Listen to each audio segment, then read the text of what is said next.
Welcome to Cosmic Comics, Games and Collectibles, your zen of geekism. We carry comics old and new, magazines, toys, games like Pokemon, Magic, D&D. Want Godzilla, Ultraman, Star Trek, Ninja Turtles, Funko Pops? You'll find it all here. Shop our Cosmic Sound Room and pick up a record or two. Enjoy our Comic Coffee Lounge with a cup of Sasquatch coffee while geeking out over a super cool movie on our big screen. Cosmic Comic, Games and Collectibles. Superman loves us, and so will you.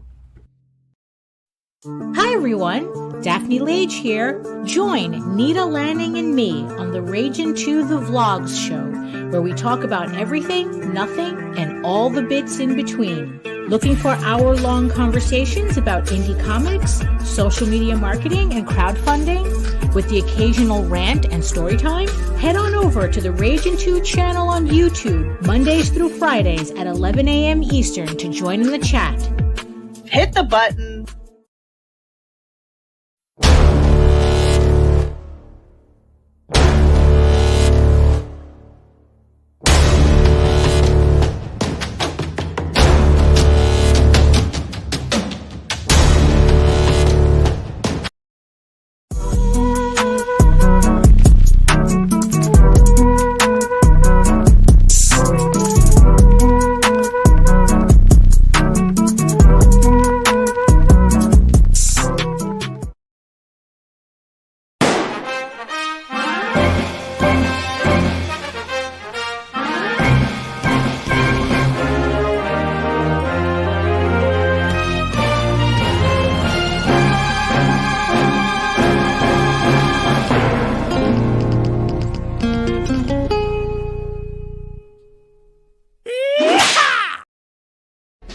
Ed Gein, Demon Hunter, on Indiegogo. After a deranged demon escapes the bowels of hell, Satan is forced to send a damned soul back to Earth as a demon hunter.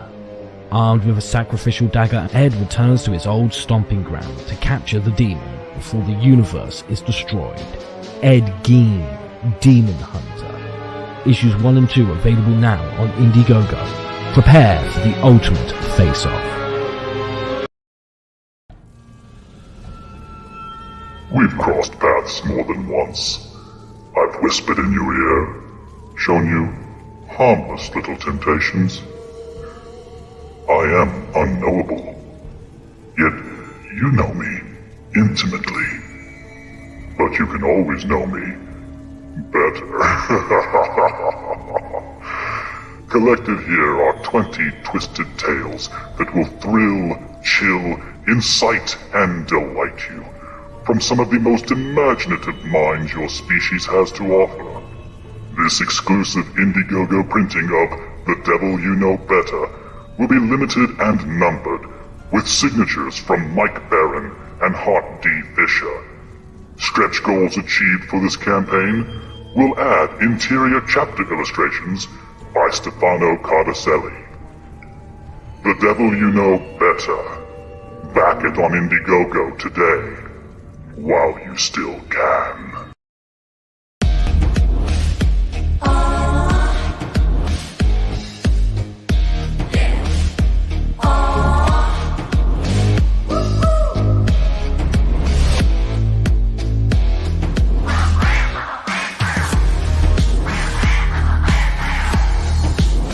Your favorite podcast is Critical Blast.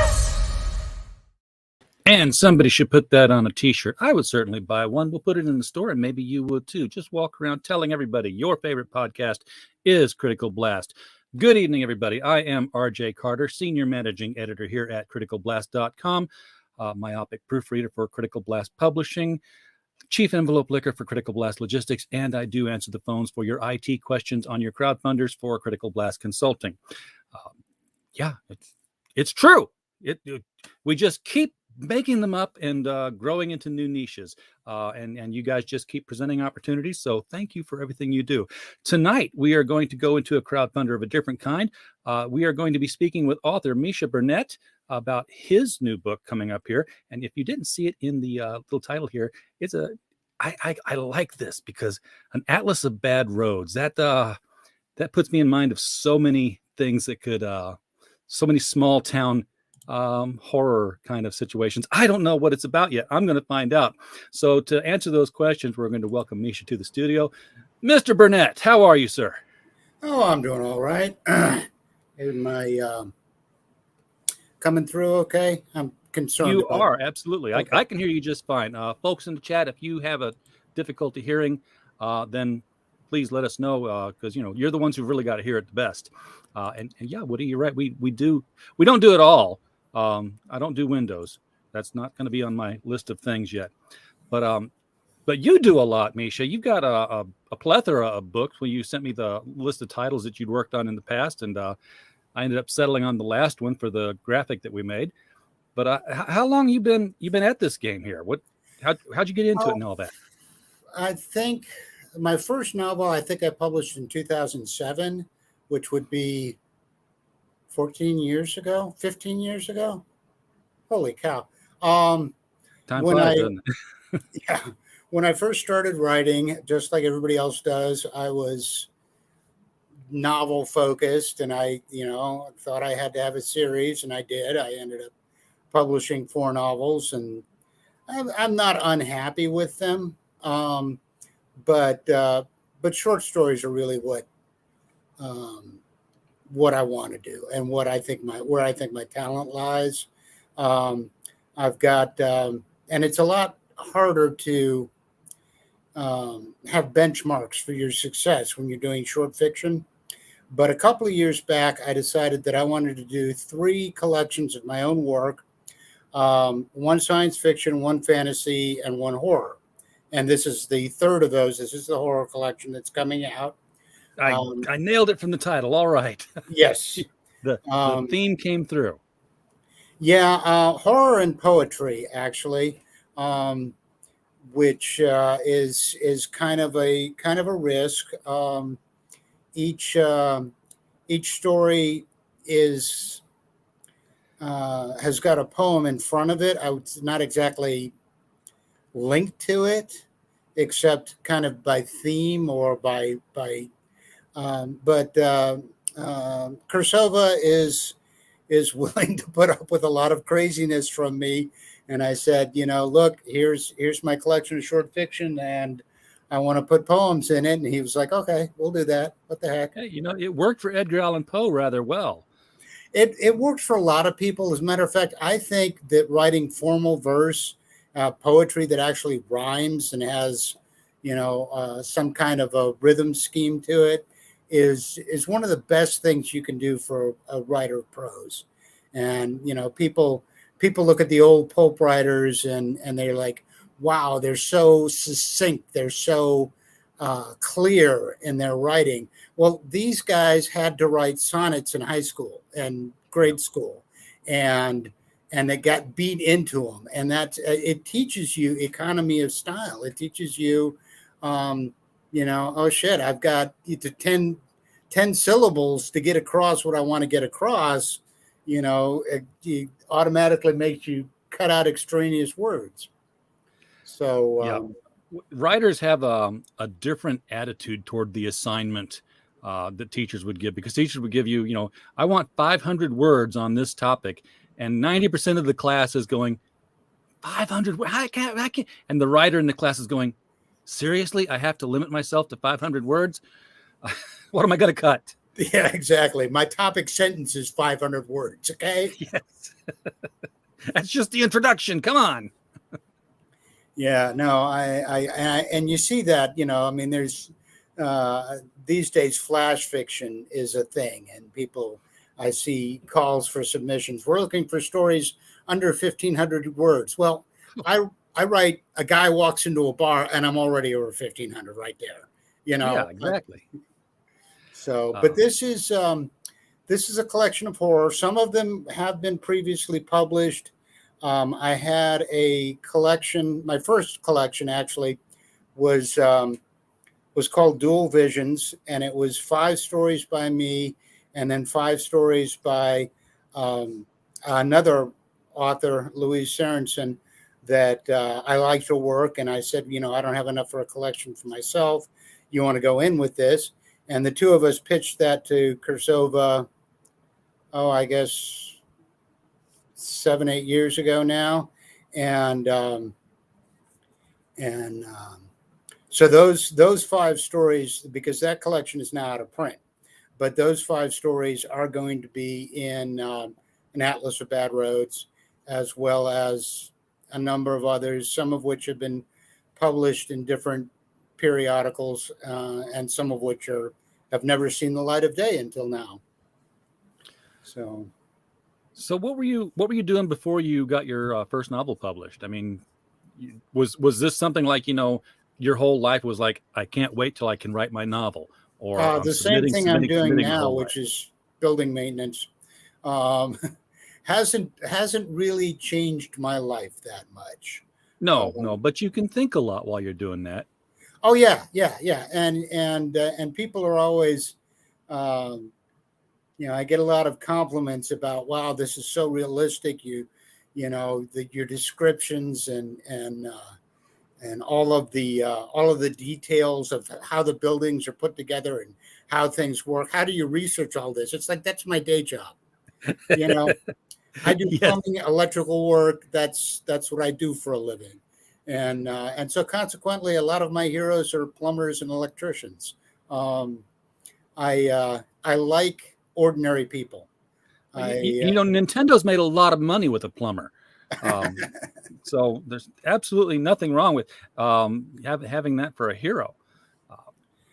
But no, I don't have any formal education. As a matter of fact, I'm a high school dropout.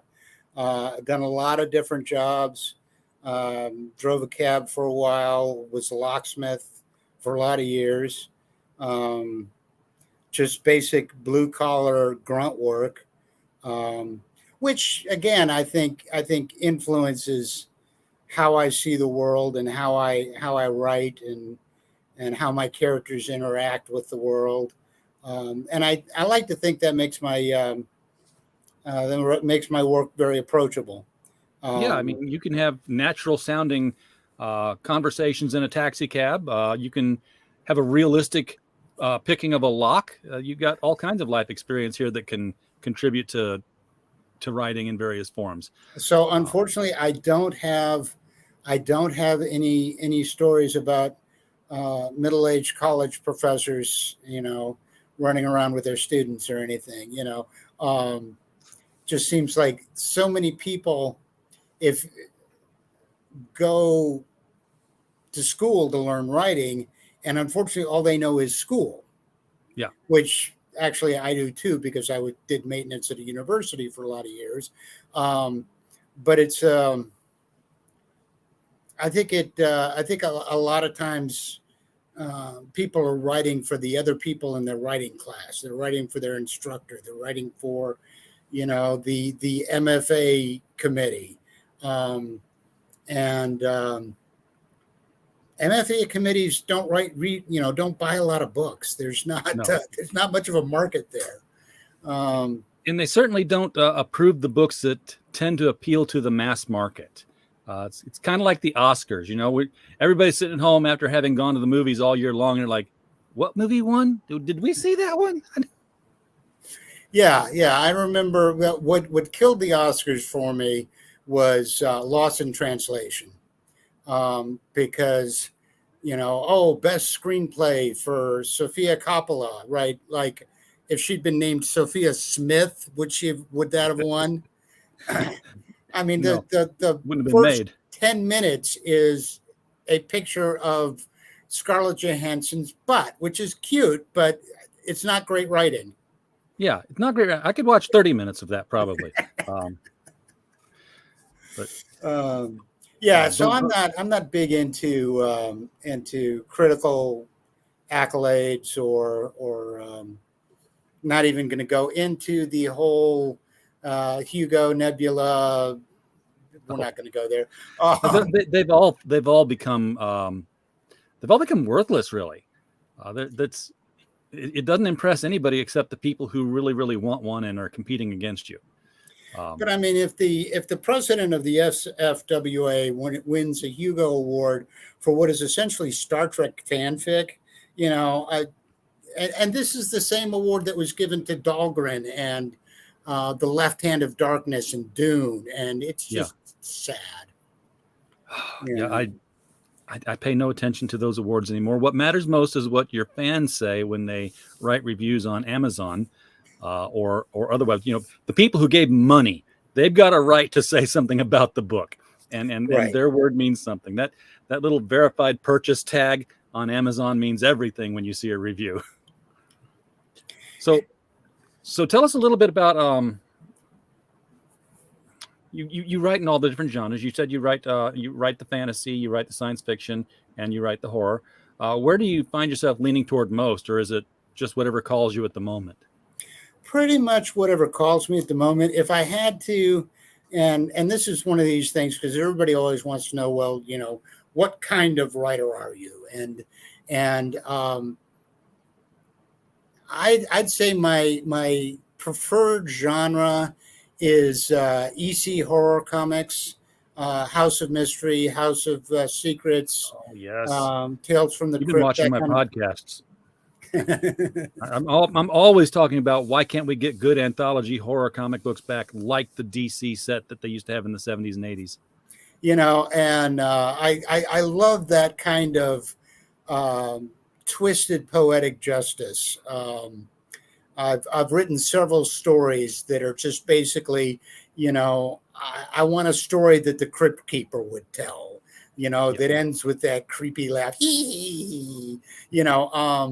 I like the weird, and the weird doesn't have to make sense. And I think it's, especially in short fiction, I think over-explaining things can be real detrimental.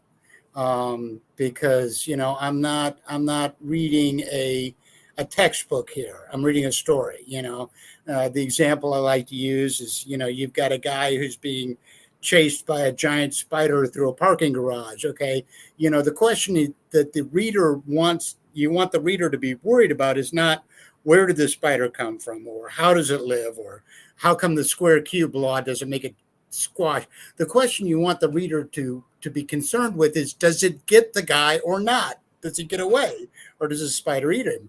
And so I don't, science fiction and fantasy, the difference between them is basically the explanation you give to something. And if you don't give that explanation, then you don't have to make that distinction. There was dividing fantasy from science fiction. The way I always think of it is when I was a kid, junior high, I was playing Dungeons and Dragons with a kid down the block. And of course, my parents were very religious people, and they, the satanic panic was full on. And they were like, you're casting spells. I'm like, no, watch. And I had the guy, DM something real quick. And it's like, it's a dragon. I'm going to throw a fireball spell. And I rolled the dice. And he said, your fireball hits, the dragon's destroyed. I'm like, okay, now back it up and watch this. And I pulled out the DC superheroes role-playing game. No wizards, no dragons, no anything. And, it's like, okay, the robot is smashing the building. What do you do? I'm going to hit him with my heat vision. Okay, you rolled it. Wow, nice. A nat 20. You've obliterated him with your heat vision. I said, look, I did the same thing. We just put a different costume on it. We're not drawing pentagrams. We're not, bleeding chickens out. This is just rolling dice and telling a story as we make it up as we go along. So, but, fantasy, science fiction. Well, I guess Superman's still kind of fantasy. I have written on my blog extensively on the subject of genres and that I don't like them. It's nice to it's a nice way to describe something after it's already created. If you can say, hey, I like this story about spaceships because this, that, and the other thing. But it's not something I tend to think about before I write. Well, for example, one of the other books, I've got a collection also currently by Kursova called Bad Dreams and Broken Hearts. And that is police procedurals in a world where magic works. And I tried to make them, believable cop stories as well as stories with magical things in them. I mean, the thing is just make sure that you know what the rules you're working by are and that you keep them. Yes. And, it doesn't matter if, he's a lycanthrope or he's a alien shapeshifter. If you say, he can only change from human to wolf when it's dark outside, then stick to that rule. Don't have him suddenly be able to change when it's light, or the audience will get all upset. But you have to know, because it's all fantasy. It's all really. I mean, they may say, well, science fiction is reasonable and possible, and it's like, no, it isn't. No. Even so-called hard science fiction.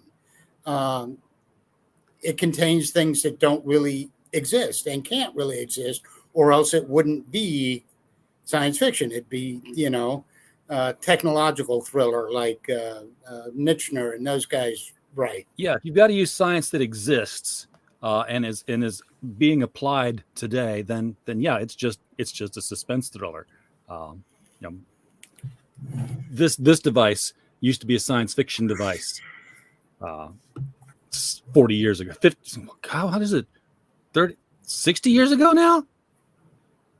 When Star Trek was using communicators, and now, or heck, go back further than that. When Dick Tracy had it strapped to his wrist, that was science fiction. Now it's just fiction. Somebody's got a phone; they'll FaceTime somebody. Right. Of course, none of them ever use their phone in movies. If you've ever noticed that, it's always their phone is always out of reach. They can never grab it, and not a single character in all of Hollywood movies with a smartphone is ever tied up in a chair, can't get to their phone, and says, "Hey, phone, dial 911." Because I do that. Well, I don't dial 911, but she's my slave. I tell her what to do verbally, and I've got too much of the Butlerian jihad in me. I don't think machines should talk. I don't even like elevators. The building where I'm working now, it's got elevators that talk, and it's like, oh boy, you are now on the second floor. It's like, I know I'm on the second floor. I pushed the button, didn't I?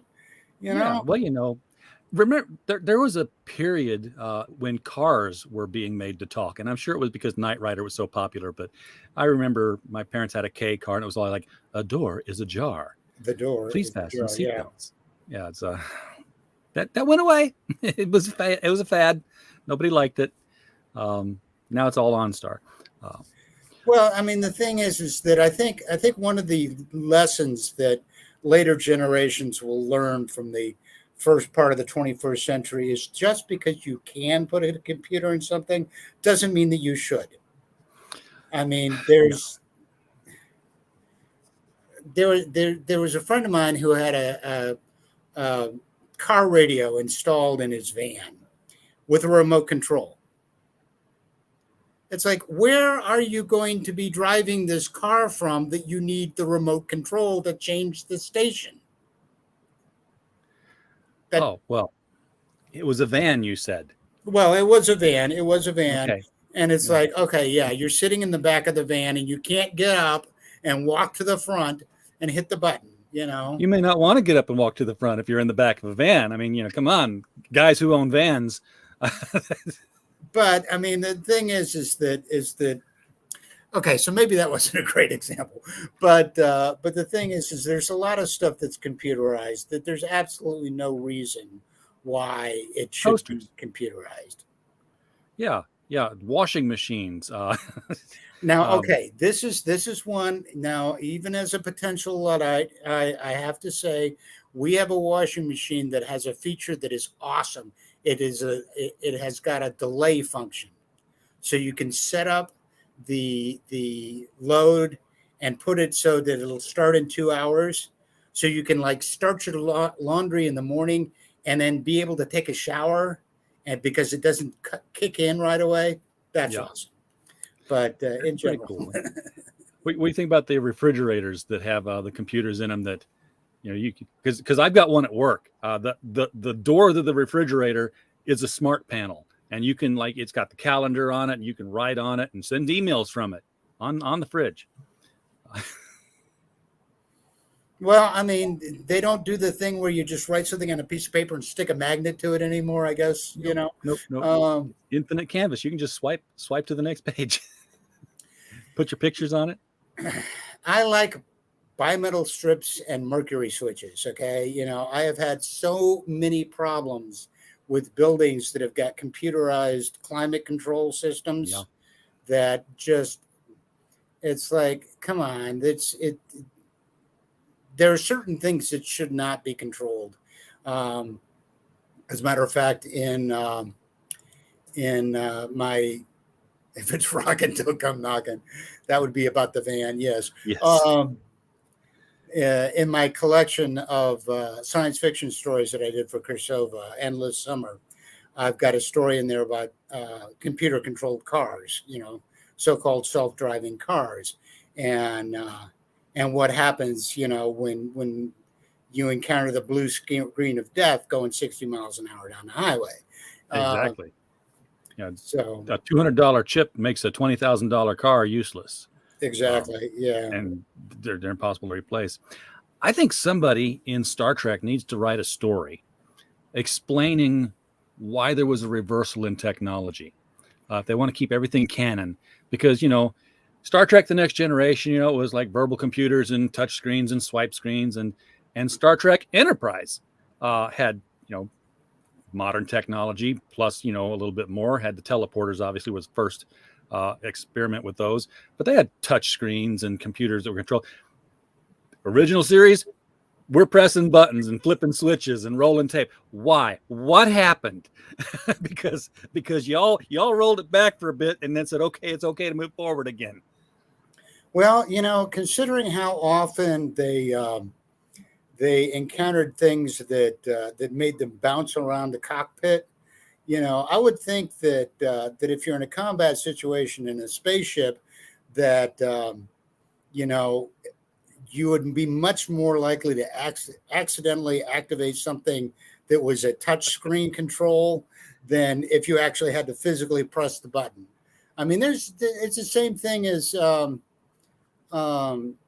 anytime you've got a big piece of equipment, they want to make that grinders and industrial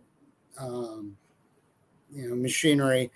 They want to make it so that, if you press that button, they want to make sure that you're absolutely certain that's the button you want to press. Sure.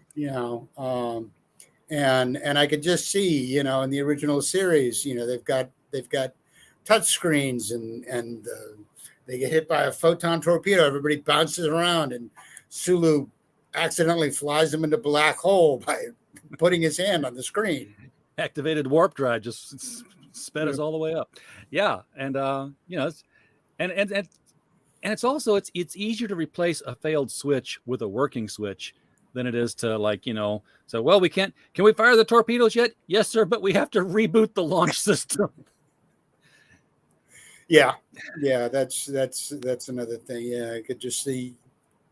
I'm sorry, we got an update installing. We're not going to be able to put up the deflector shields for another 10 minutes. Yeah, it's installing in the background. That's why we're so slow, sir. We got to stay at impulse. God, now I'm just.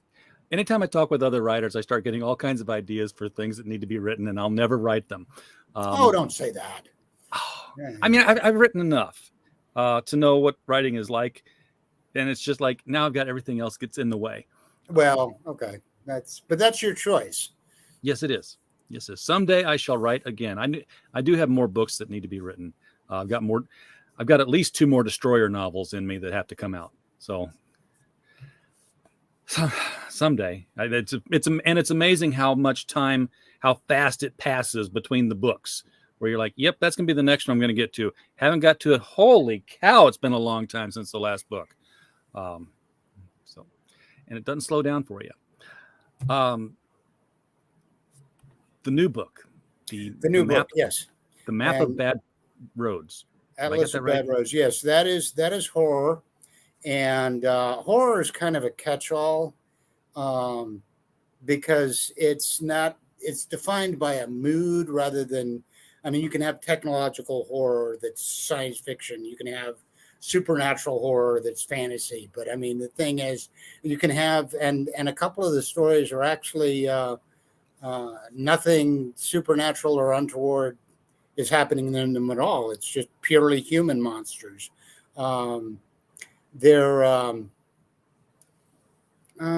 Guess they were published over a period of 10 or 12 years originally since the first one.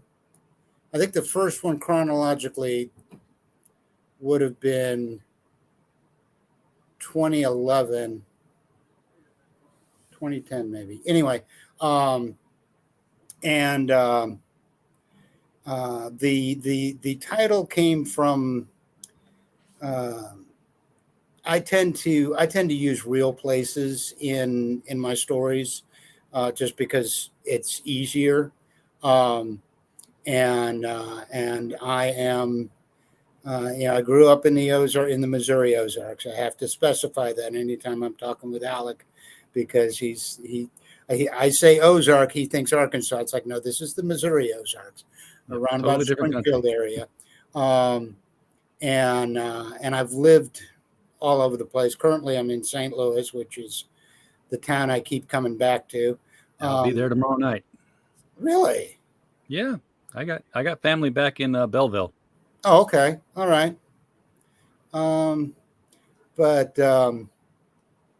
So I tend to think of my stories as a road trip. You know, there's one of them, for example, is set in a Come and Go, which is a convenience store you basically only see in southeastern Missouri. I don't think they've spread much. They're in northwest Arkansas here. Oh, are they? Okay, yes. Yep. So I can use that without,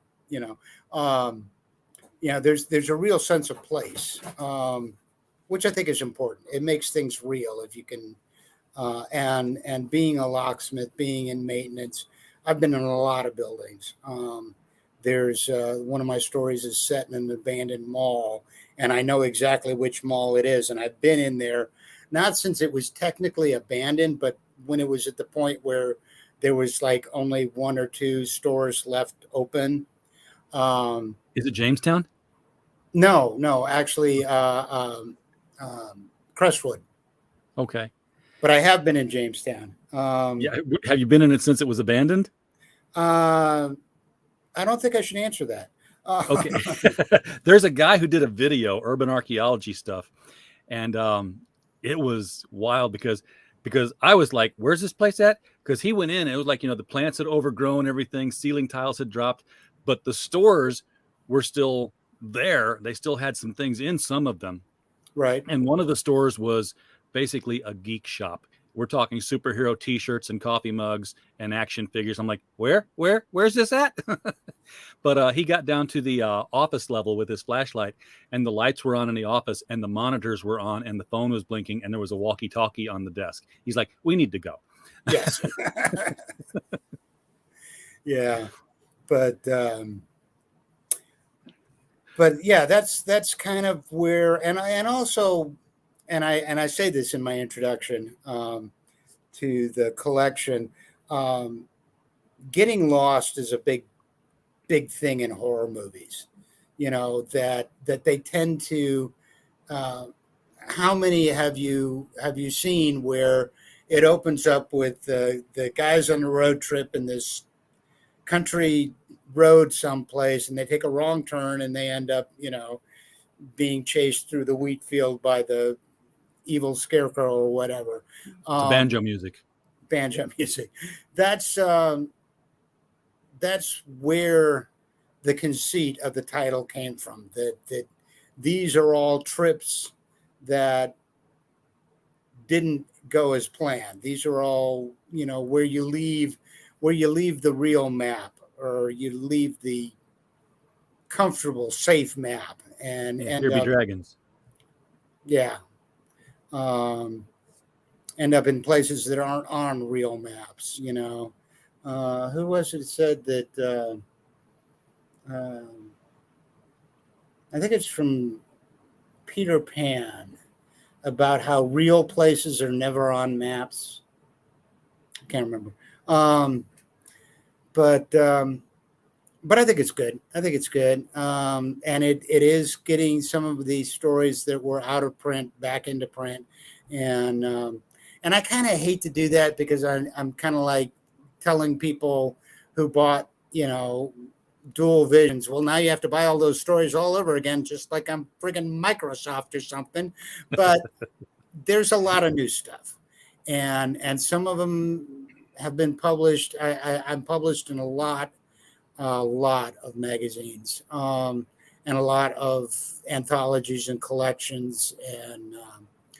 And so in order to get all of my stories, you would have to, I don't even have them all. I mean, I don't generally buy a copy of everything I'm published in, just because with short fiction, frequently you make less than the cost of, the paperback would be. So here, you don't have to go out and buy 850 different magazines, or 10 or 12. You can get them all in one book.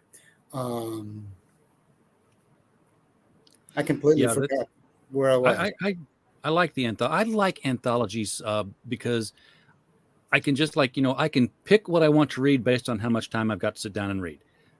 This is a 60 page. 20 pages here. Yeah, I've got about 5 minutes. Let's go through this.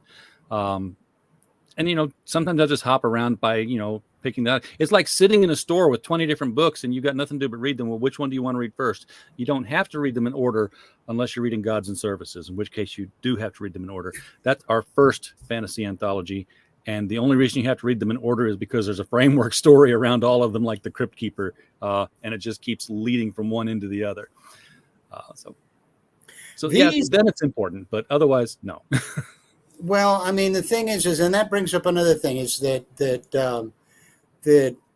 curating an anthology or collection, putting the stories in order, is almost a lost art. I mean, at one point, short fiction was, and I mean, William Gibson said that the short story is the natural form for science fiction. Like the 45 was the natural form for rock music, Yeah. And unfortunately, he too ended up going into everything's got to be a novel, and every novel's got to be part of a 16-volume series. But there's a lot. I think there's a real market for short fiction, both thematically and by author. And I mean, some of the anthologies that I have been in, it's like, there's the magical schools, which is now up to volume 4 or 5 now. There was the magnificent, huge planetary anthology that was started by Superversive and has since been taken on by somebody Bay. It's not Glacier Bay. They're the plumbing supply people. Tuscany Bay, maybe. That, is 11 volumes, I guess. One for each planet, one for the moon, and one for the sun. I'm familiar with that series, yeah. Incredible. I mean, there's like 200 something stories in the whole thing. So, I mean, and actually I've had several, what did I get? Venus, Mercury, and Neptune in that one. But there are so many different ideas, so many different concepts that people can do with a collection. There's Weird West. There's, nothing's really too niche. There's one that I know of that is a collection of pizza horror stories. They're just horror stories about pizza. And as a matter of fact, one of these stories in Atlas of Bad Roads, I wrote for the pizza horror collection, but it was rejected, so I'm publishing it here. There's anything you can think of. I did. There was one that somebody did that they were collection of science fiction stories featuring handicapped protagonists, and so I mean it's just there's so many different. And then you've got magazines. You've got like Kursova, Story Hack, Bizarchives has just fairly new. Broadswords and Blasters, which is not doing the magazine, but they're going to be doing a collection this summer, and I think the response is good. I think there's a market for it. Short stories are low investment. Yeah. You know, if you buy a 200,000 word fantasy novel that's the first of 30 something volumes or whatever, it's a big investment. And you're like, do I really want to shell out for this? Do I want to make this kind of commitment, not just in terms of money, but in terms of time, in terms of attention, and in terms of closure? I mean, what happens if, the wheel of time never quits, spinning, never as hits it were. its end? What happens if, what's his face? George R.R. Martin just can't stop going to conventions long enough to write the next book. Yeah. Whereas a short story, it's like, okay, fine.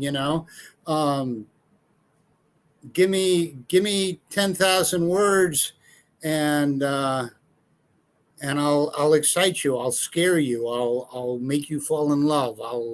And then we're done. One night stand. In my introduction to my collection, my fantasy collection, I talk about road trips again. I love to drive. And I say, a short story is like a day trip. It's there and back again. It's, something like Lord of the Rings. I'm in the back seat saying, Mommy, are we there yet? I don't want to live there. I want to drive into town, hit a barbecue place, do some antiquing, and drive back home, Yes. And that's what short stories are. And that's what, but the old traditional dead tree publishers were all like, no, unless it's 6 million words, we're not going to make a profit on it. And, but I think there's, and people have said, is there a market for short stories? Should I even bother? Yeah, there's a market for it. Yeah. And the technology has made it to where the indies can thrive again. Yes. Because they don't have to go through print on demand, and print from digital is just this huge leap forward, to where we don't have to typeset anymore. We don't have to print 100,000 copies and say, okay, let's try to sell these things. And they don't go out of print. Yeah. So that's just it, is that, and that's what I tell people every time that, if you buy an ad in a traditional print magazine, it's there and it's gone. And next month, nobody will see it. If you've got an ad in something that is print on demand, that ad will continue to be visible forever, basically, barring technological collapse or what have you. But thing is they don't go out of print. And that's a huge value, and people don't get that. But plus the ad in print on demand, the ad may outlive the business. Right. Yeah, exactly. I've found lots of the old men's adventure pulp magazines from the 70s. Used to have like these little cards right there in the middle of the book. Right. That'd be like, for either a cigarette ad or hey, scratch this off and send it in, get 10 books for $1. I'm like, can I still get 10 books for $1? Here's my $1. Hey, I followed the instructions. You carried out your promise here. But yeah, it's you what joined allowed the Columbia us to become House. a publisher.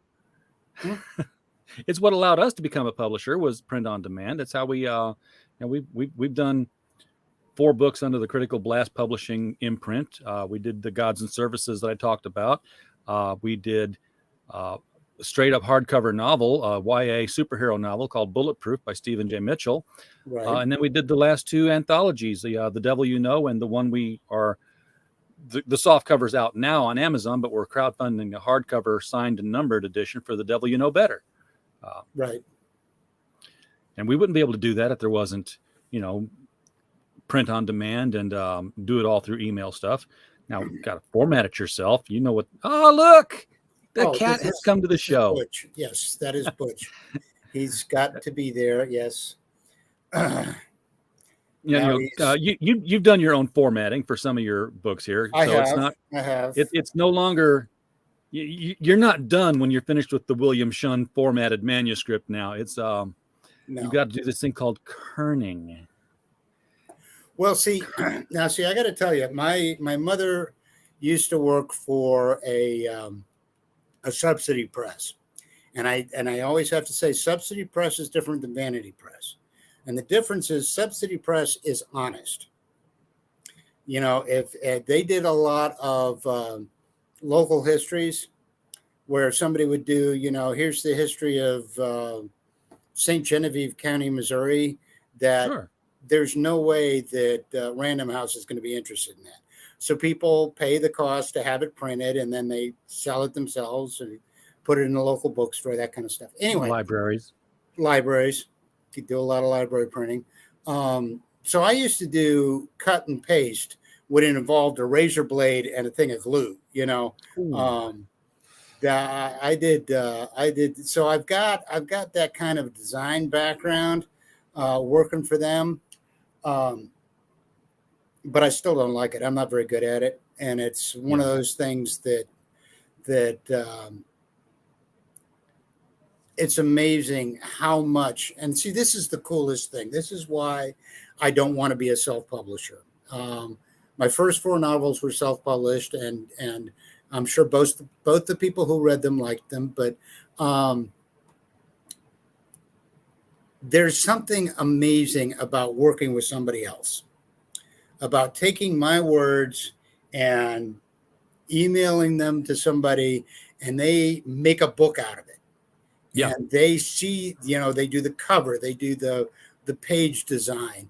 And I love audiobooks. God, I've got the best narrator in the world, Brandon McKernan, his name is. And hearing him perform my books is just awesome. It's I like the collaborative part of writing, and I'm kind of the anti Harlan Ellison here, because if somebody says, this sentence is all messed up, we need to put it like this, I'm like, yeah, that's cool. I take your word for it. I'm terrible with commas. I either put in way too many or I don't put them in where they're supposed to go. And I use too many M dashes. Yes, that's right. Yeah, I've been told the same and I'm thing. addicted to M dashes. Yep. So, I like to interrupt my sentence with another sentence and then go back to my original sentence. And I actually have a mental kind of a benchmark that I use, that when I'm scrolling through my manuscript, if I can see 2 M dashes on the screen at the same time, I need to take one of them out. I always have to have 2. Mine come in pairs. Well, yeah, it's like, I'm stopping and I'm starting, and they're, right. They're Yes, like they delimiters, like parentheses. But and death, I think, is no parentheses. But yeah, that kind of thing. But I love working with Kursova. He gets me. He understands what I'm trying to do. He's working with a lot of people that I'm running into now. So I think Kursova is really starting to take off. I don't know how long they've been in business. I don't want to say they're starting to take off and they're like, dude, we took off 20 years ago. But Well, let's see. Number one was 2016. So Okay. that's spring of 21, and I'm in number one, by the way. That's So how long 6 I've been years? doing Yeah. business with him. Yeah. So yeah, but it is a long-term process, and Yeah. And the one thing, and I'm going to say, it's hard for me to say it's not self-publishing, because even though I'm a publisher and I'm publishing other people and I'm paying them, I am the publisher, and I'm still myself. There's an imposter syndrome that comes along with this, where I sometimes think, yeah, these aren't real books because they're not Penguin Random House, they're not Simon and Schuster, they're not, Publishers Row kind of things, but they are. I've got to get over myself there. But in publishing and in editing, as the guy who's curating the stories coming in, first of all, I'm looking for that William Shunn manuscript format. If I don't see that, it's going to the side to be read later. First rule of submitting stories: don't annoy the editor. right.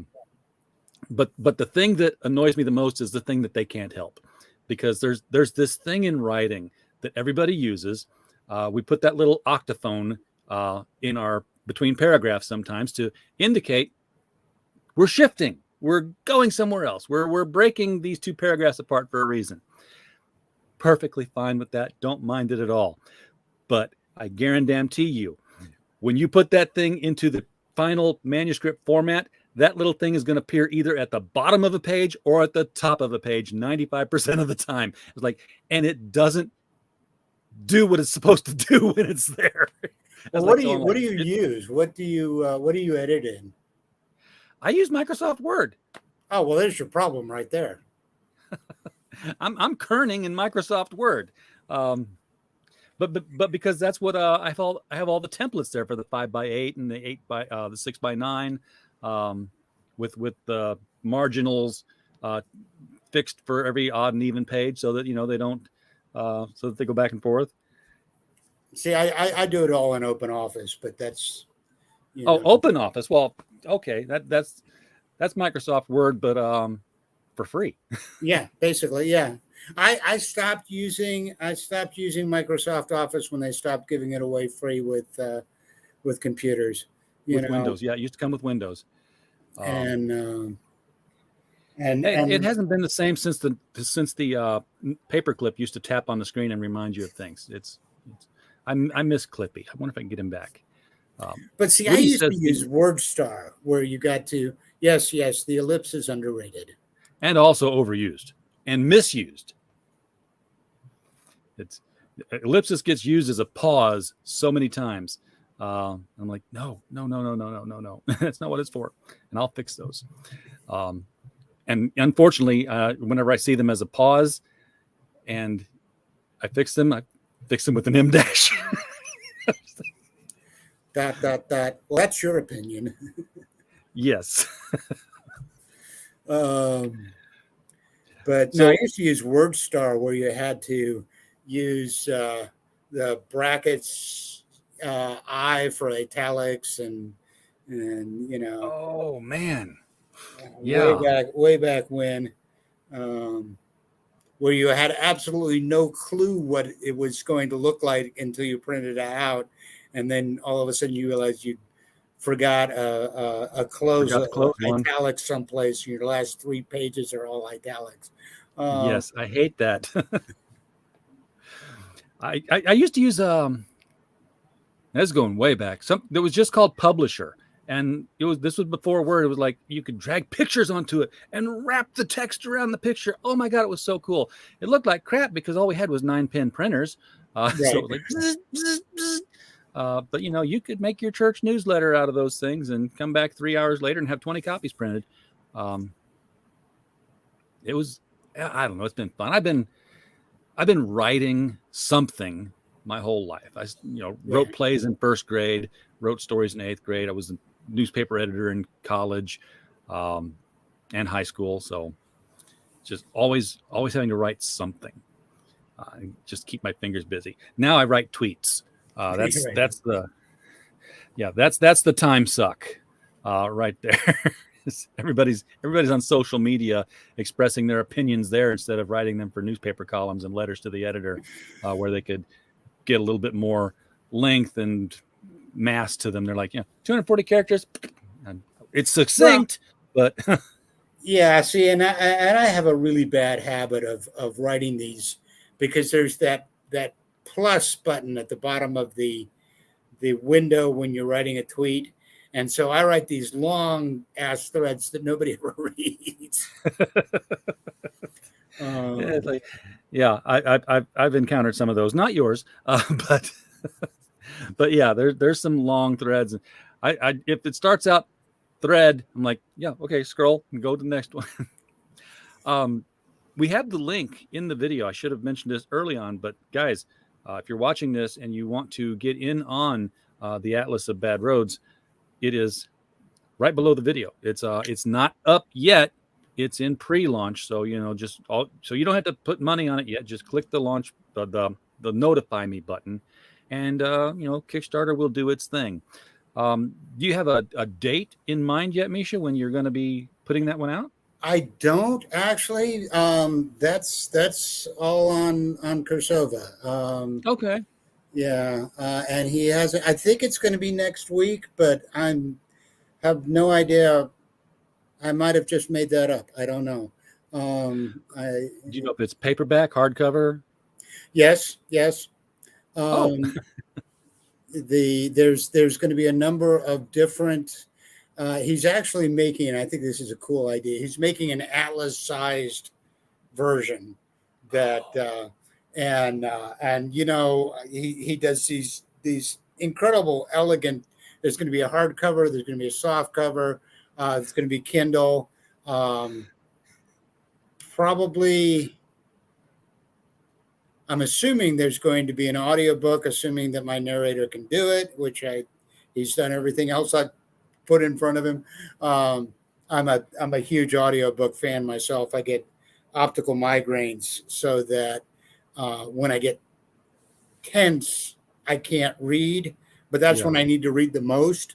And so I've started doing audiobooks, and I was laughing because knowing how many options there are out there to print something, and knowing how people do curious and odd things to make their Kickstarters and Indiegogo stand out.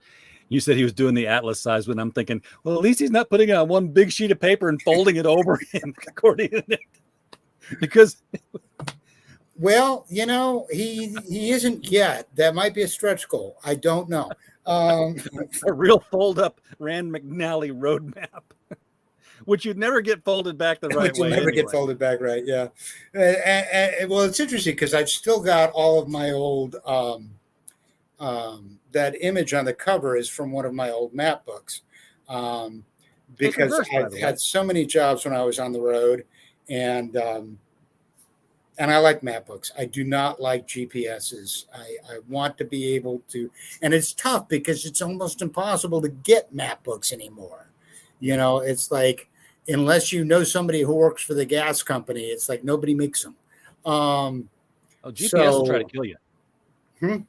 The GPS will try to kill you. I've had mine tell me to turn left onto one-way streets before that weren't going the right way. There was, for a while, if you come up through St. Louis on a regular basis, going to Belleville, you would have known that for a while, Highway 40 was shut down, like the whole highway through the entire metropolitan area. And people were just losing their minds. They had no idea what to do because, the highway is not there anymore. What are we going to do? And they're downtown. We've got several very low bridges. And there was a while there where people would just blithely, follow their GPS and not realize that you're trying to bring an 11-foot truck under an 8-foot bridge. When I was driving around Illinois for one of my jobs, I encountered a sign by the side of the road that said, "Your GPS is wrong. The bridge ahead is 10 feet." Uh, and I'm just wondering how many people ran into it before they put up that sign. I'm sure they did. Woody says his first time in Eureka Springs, he got pulled over by the cops because I was trying to go somewhere ridiculous. They had no idea what to do to my GPS, trying to navigate me straight up a cliff.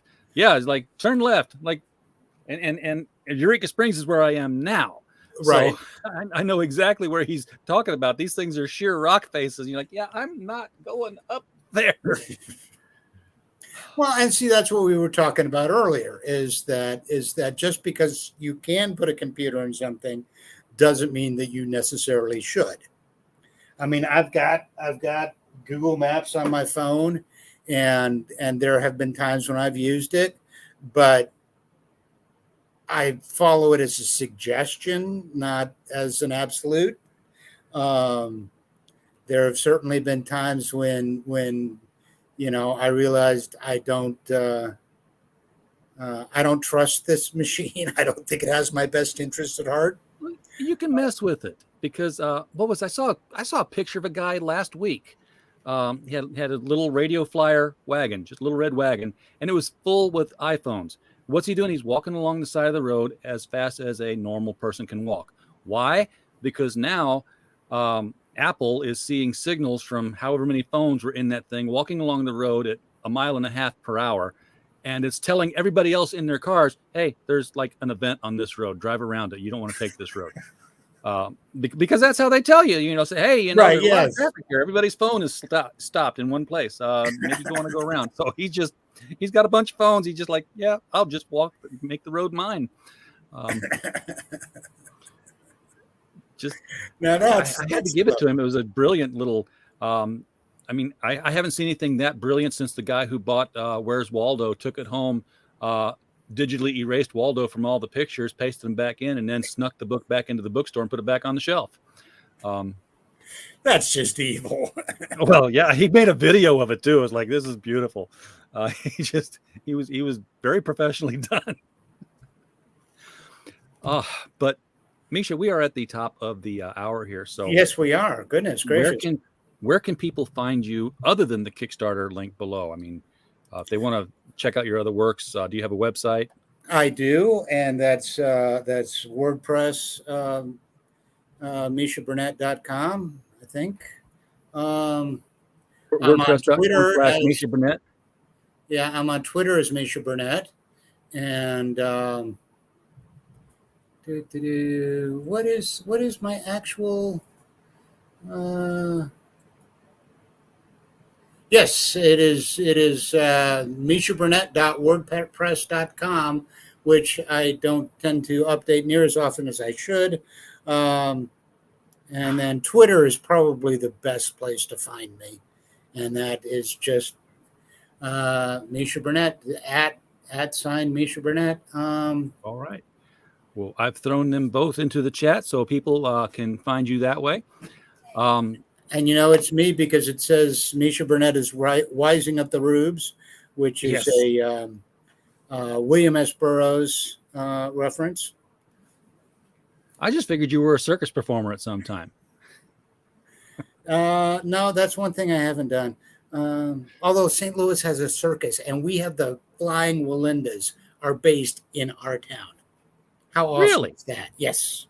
I thought it traveled. I didn't know we kept it. They do travel, but Circus Flora is here every summer, and it's like, how many towns have got their own circus? Come on. Absolutely.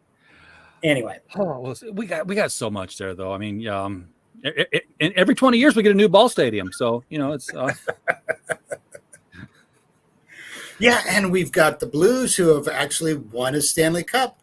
And for most of my life, I was not able to say that. Yep. We got that. And now we've got, I finally got a chance to go to the aquarium. I haven't gone on the big wheel yet, but I haven't done that either. Then you never do this stuff in town. Yeah. I mean, good guy. I'm 55 years old. I grew up around St. Louis most of my life. I haven't been up to the top of the arch in 35 years. Only time I've ever been there is when somebody from out of town was there. You know, you take them up there, and then you act like, it's just the arch. It's just here all the time. but you don't. But I'll drive to Memphis to have dinner at the top of the pyramid there. Yeah, exactly. Woody said we had the L.A. Rams. Oh wait, they left. They did more than leave. We chased them out, I believe. So now we've got a place to hold Wizard World every year. Right. Yeah. Because that's all that happens there now. It's real weird being, going to conventions and you're like, we're on the floor of the football stadium where they played, and you can still see some of the stripes and stuff. But anyhow, Misha, thank you so much for coming on tonight. Thank you for having talking me. Writing. Anytime Anytime you want to come on and talk about stuff you're doing, we're pretty easy. The bar is not very high to get over to be a guest on the show here. So always that we have good conversations with folks. So we know that that's the guy we want back. Well, I appreciate you having me on, even though I don't draw pictures. That's okay. I don't draw them either, and I let myself on. So everybody in the chat, thank you so much for being here tonight. We don't have a show without you. We're just a podcast falling in the woods. So we're glad that you're here. And as always, while you were here, we just hope you had a blast. Good night, everybody. Good night.